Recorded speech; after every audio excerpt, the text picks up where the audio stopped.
ஆண்டவர் இயேசுவின் நாமத்தில் உங்களை வாழ்த்துகிறேன். 92ஆம் சங்கீதம் 13ஆம் வசனம். கர்த்தருடைய ஆலயத்திலே நாட்டப்பட்டவர்கள் எங்கள் தேவனுடைய பிரகாரங்களில் செழித்திருப்பார்கள். தேவன் தம்முடைய ஜனத்தை செழிப்பாக்குகிறவர். பிரியமானவர்களே, கர்த்தர் நீதிமானாகிய தன்னுடைய பிள்ளையை அவர்கள் சிறந்திருக்கும்படியாக, நன்மையில் வாசம் பண்ணும்படியாக ஆண்டவர் தமது பிரசன்னத்தில் நாட்டுகிறார். ஆலய பிரகாரத்தில் நாட்டப்படுதல் என்று சொல்லுவது அவருடைய பிரசன்னத்தில், அவருடைய சமூகத்தில் வாசம் பண்ணும்படியான கிருபையை தருகிறார்.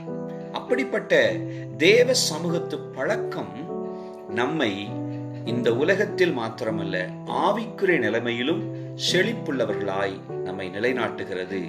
கர்த்தர் அப்படிப்பட்ட நன்மையை உங்கள் வாழ்விலும் தருவாராக. Praise the Lord.